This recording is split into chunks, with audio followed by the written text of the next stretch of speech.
Assalamualaikum warahmatullahi wabarakatuh. Kami dari kelompok 9 ingin mempresentasikan tentang Phase Negotiation Theory. Kami dari kelas 1 MA14 yang beranggotakan 3 orang.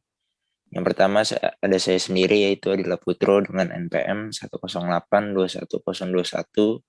Lalu ada Muhammad Aufar Rafiki Lubis dengan NPM 108-2150-580. Lalu ada Muhammad Ghazi dengan NPM 108-21600.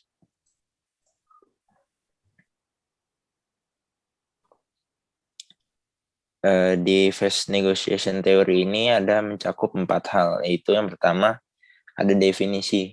Definisi ini penjelasan dari Phase Negotiation Theory, lalu ada latar belakangnya, lalu ada konflik yang terjadi, dan ada kesimpulannya.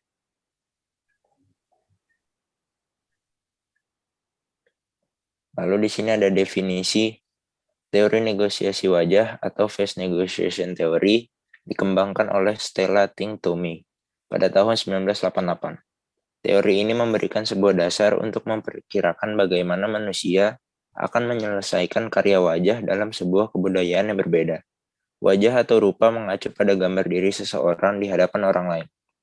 Dalam konflik, wajah seseorang yang terancam cenderung menyimpan atau mengembalikan wajahnya. Setiap perilaku komunikatif ini, menurut teori ini, yang disebut face work. Sejak orang-orang memaknai wajah dan memperlakukan face work berbeda dari satu budaya ke yang berikutnya. Teori ini menimbulkan kerangka budaya yang umum untuk memeriksa negosiasi face work.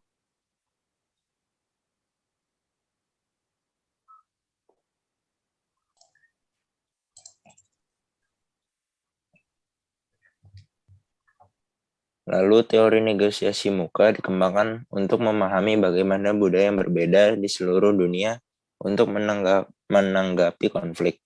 Teori negosiasi muka memberikan sebuah dasar untuk memperkirakan bagaimana manusia akan menyelesaikan karya rupa dalam kebudayaan yang berbeda.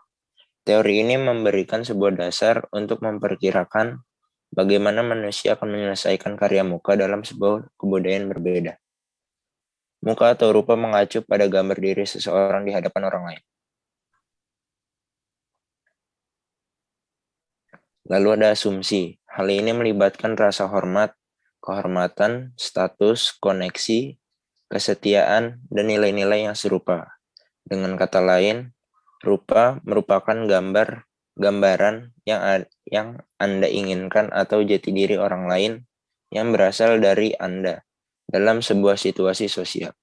Karya muka adalah perilaku komunikasi manusia yang digunakan untuk membangun dan melindungi rupa mereka serta untuk melindungi, membangun, dan mengancam muka orang lain.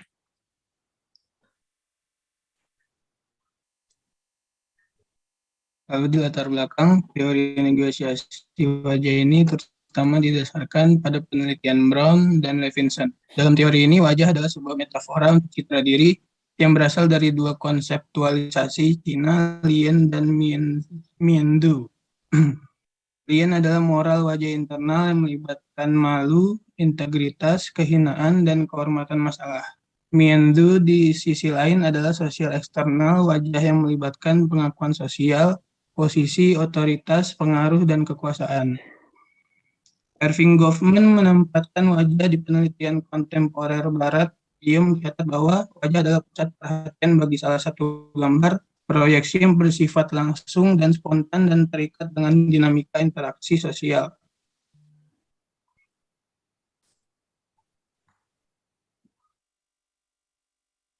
Ting Tumi memperluas pemikiran ini dan mengonsepkan wajah sebagai rasa sosial individu yang diklaim menguntungkan diri sendiri di dalam konteks relasional dan jaringan. Facebook didefinisikan sebagai kelompok komunikatif perilaku yang digunakan untuk membuat wajah diri dan mengapresiasi, menantang, mendukung orang lain. Konflik yang terjadi. Teori negosiasi wajah menyelidiki hal-hal yang berkaitan dengan konflik antar budaya. Konflik yang terjadi sebenarnya berkisar pada 3 masalah, yaitu konten konflik, yaitu mengacu pada isu-isu substantif eksternal untuk individu yang terlibat.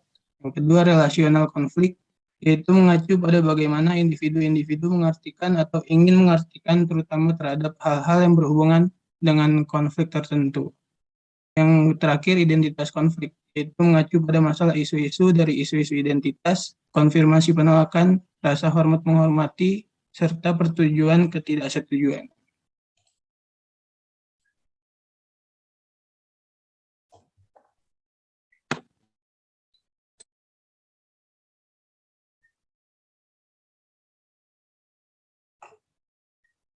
Selanjutnya,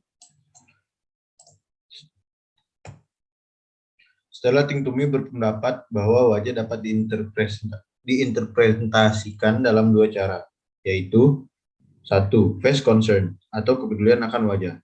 Hal ini berkaitan dengan baik muka seseorang maupun muka orang lain. Dalam face concern, terdapat kepentingan diri sendiri dan kepentingan orang lain. Yang kedua, ada face need atau kebutuhan akan wajah. Hal ini berkaitan dengan dikotomi keterlibatan. Selanjutnya, ini ada 5, yaitu menghindar, mendominasi, mengintegrasi, menurut, dan berkompromi. Nah, akhir daripada itu ada kesimpulan, yaitu face negotiation theory dikembangkan oleh Stella Tingtumi. Lalu, orang dari budaya yang berbeda dapat menyelesaikan konflik atau permasalahan dengan mengolah mukanya. Yang ketiga, ada kebutuhan muka dapat berupa positif atau keinginan yang untuk disukai orang, dan negatif atau keinginan untuk dibebaskan dari orang lain.